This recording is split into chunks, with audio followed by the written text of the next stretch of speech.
Friends దేవాలయంలో తొక్కిసలాట, భారీగా మృతుల సంఖ్య. ఈ విషయాలను తెలియాలంటే గనక వీడియో మీరు కంప్లీట్‌గా చూడండి. అప్పుడే మీకు కంప్లీట్ ఇన్ఫర్మేషన్ ఏంటో అర్థమవుతుంది. అదే విధంగా చాలామంది వీడియో చూస్తున్నారు గానీ లైక్ అండ్ కామెంట్ చేయట్లేదు. దయచేసి లైక్ అండ్ కామెంట్ చేయండి. లైక్ అండ్ కామెంట్ చేయడం వల్ల ఈ ఇన్ఫర్మేషన్ మనం చాలా మందికి తెలియజేసేవాళ్ళం అవుతాం. అదే విధంగా చాలామంది సబ్స్క్రైబ్ చేసుకోవడం మాత్రం మర్చిపోతున్నారు. దయచేసి సబ్స్క్రైబ్ చేసుకోండి. సబ్స్క్రైబ్ చేసుకోవడం వల్ల నేను చేసే ప్రతి ఒక్క అప్డేట్ మీరు ముందుగానే పొందగలుగుతారు. ఫ్రెండ్స్ గోవాలో ఘోర విషాదం చోటు చేసుకుంది. శ్రీగావ్‌లోని శ్రీదేవి లైరాయి ఆలయంలో జాతర సందర్భంగా తొక్కిసలాట జరిగింది.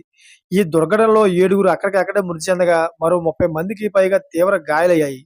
పోలీసులు అధికారులు వెంటనే ప్రమాద స్థలానికి చేరుకుని సహాయ చర్యలు చేపట్టారు.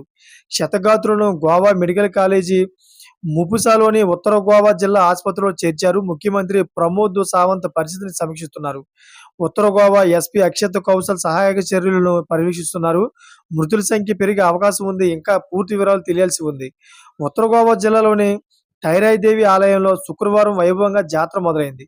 జాతర కోసం వేలాది మంది భక్తులు తరలివచ్చారు. శనివారం తెల్లవారుజామున భక్తులు రద్దీ పెరగడంతో తొక్కిసలాట జరిగింది. భక్తుల భద్రత కోసం దాదాపు 1000 మంది పోలీసులు సిబ్బందిని మోహరించారు.